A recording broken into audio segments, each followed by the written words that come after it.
Last week, we asked if Solana had a major perception problem. This week, the conversation shifted to something even more fundamental: Solana's infrastructure.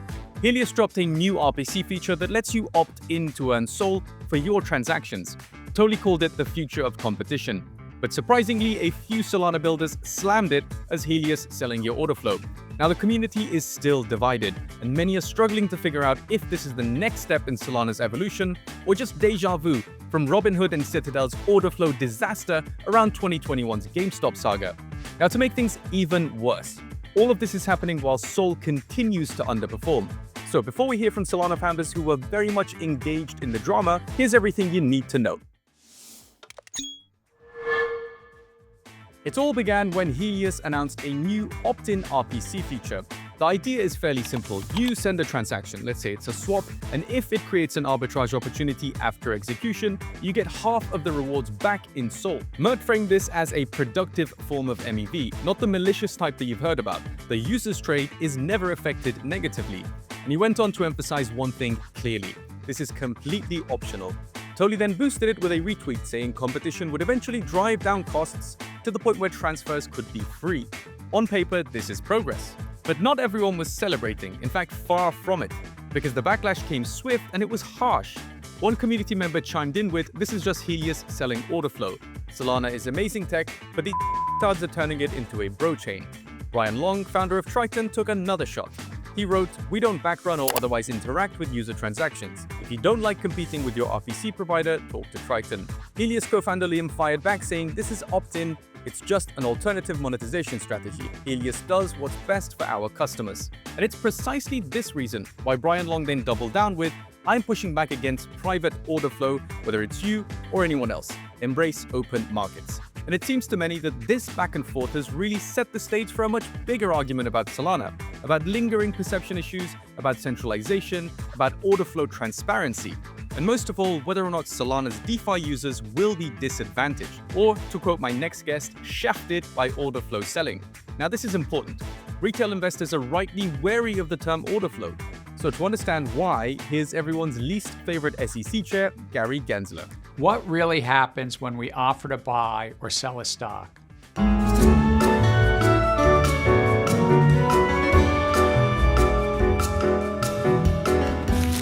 We buy a stock in an app, our order is matched with a seller on an exchange like on NASDAQ, and we become shareholders, right? Well, actually that's usually not what happens. Instead, if we put in an order on an app to buy a share at the market price, it's more likely that our broker sends our order to what's often called a wholesaler in the dark market. These payments, the payment for order flow, thus can create conflicts of interest. Thank you, Gary.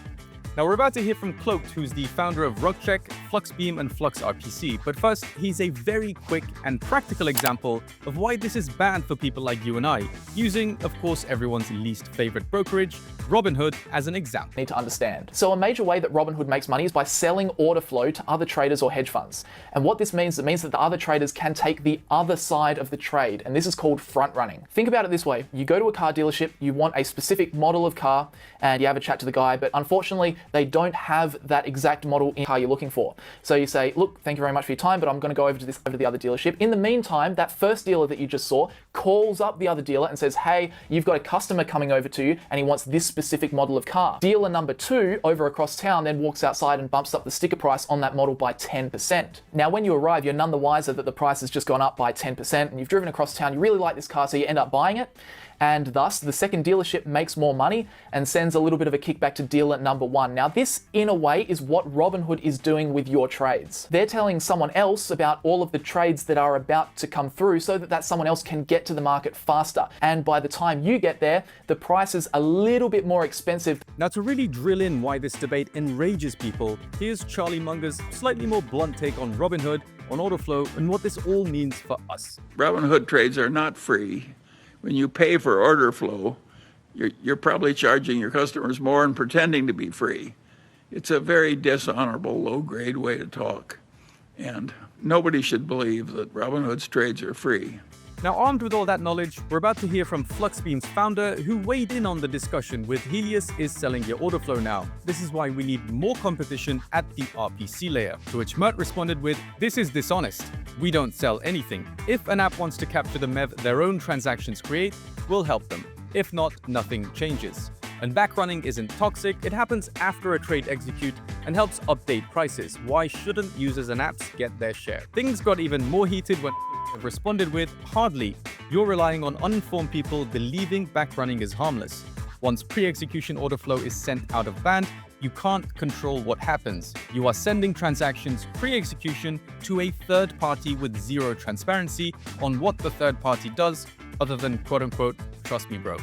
Another Solana founder we spoke to said, "Do we want to be building TradFi's dark centralization patterns into DeFi? I think this is where the philosophical debates are seeded." Mert, who's long been one of the most vocal proponents of Solana, then reminded everyone during this exchange that this is tinfoil thinking. If he wanted to screw users over, he would have just done this already and pocketed everything. Why would I tell people about it if the goal was to exploit them? I've always put Solana first.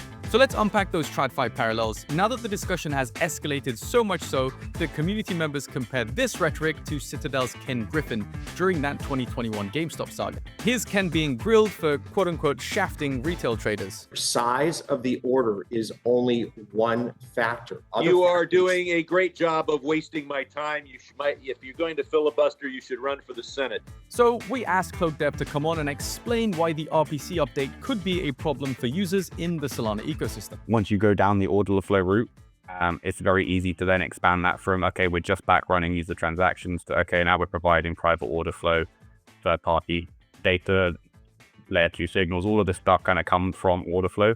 And what we've seen from TradFi is as soon as these kind of barriers go up, users essentially get shafted every time. At the end of the day, it's always going to put users at a disadvantage. And kind of how we see it is we should be going the opposite way. Now, to be clear, as we're about to hear from himself, CloakDev doesn't think Mert or Helius are acting maliciously, simply that the update sets a bad precedent that can be exploited by malicious actors down the line. And here's an interesting part of that discussion. Does it feel similar to the GameStop saga? I mean, it feels like we're definitely going down that way. We've gone from an ecosystem of where we valued kind of transparency on chain to an industry of whereby we're selling to third-party data toolers. I mean, order flow is not exclusive to just the RPC layer, and DeFi, large aggregators also do it with private mempools. So this isn't like a new thing. This has been around in Solana for a while, and it's just now coming to the forefront of where it's going to impact users potentially more without them really knowing. Now, the chances are most developers will implement backrunning if they've got poor routes because they know they're going to make a ton of cash on the back of it. Is the biggest risk for DeFi users then just less favorable trading conditions? Or is there something bigger? I do think for the most part, it's just going to impact the users in terms of getting worse pricing. It's going to go the same way as TradFi goes. You're going to get tighter spreads, but you're not going to be getting the best pricing out there just purely because you're always going to be front run. And that is why the Robinhood and Citadel story keeps coming up. In 2021, Robinhood was accused of selling users' order flow to Citadel during the GameStop saga. Citadel made billions while retail traders felt betrayed. And that leads us onto MEV, or maximum extractable value, a term that refers to the maximum value that can be extracted from users' transactions by reordering, including or excluding them within a block. The analogy resonates because the same questions apply here. Should users trust their RPC provider with order flow? Is productive MEV really harmless? Or does this undermine the ethos of decentralization? Is the new Helius RPC update moving us in a direction where the end users are somewhat more or less sheltered from potential harm, from sandwiching, from sniping, etc.? Yeah, paint the bigger picture for me. How does this fit into the broader topic of MEV? So I think it just opens up more avenues for users to be exploited. If I look at it from kind of a top level, as soon as you open the order flow bucket and that gateway is open, it's very hard to close again, especially when you've got third parties that are paying you for that flow. So I don't think the genie can be put back in the box, so to speak. I think this will result in more creative ways of users getting shafted, especially when you know that certain transactions will be backrun. Okay, gotcha. Let me play devil's advocate here for a sec. How might someone justify this update? What's the counter argument? To be perfectly clear, I don't think this was malicious intent at all. It is an innovation that has come out. It hasn't hit well with a lot of people. It's hit well with other people. So I think it is what it is. I don't think it's I don't think it's malicious at all. Helius has got a good track record of delivering on what they say. I think if you take that kind of steelman argument of going, okay, well, why did they do this? There is still a huge inefficiency in DeFi around users getting sandwiched or users basically getting wrecked from price impact. But I think there's far easier ways of addressing that than implementing third-party order flow.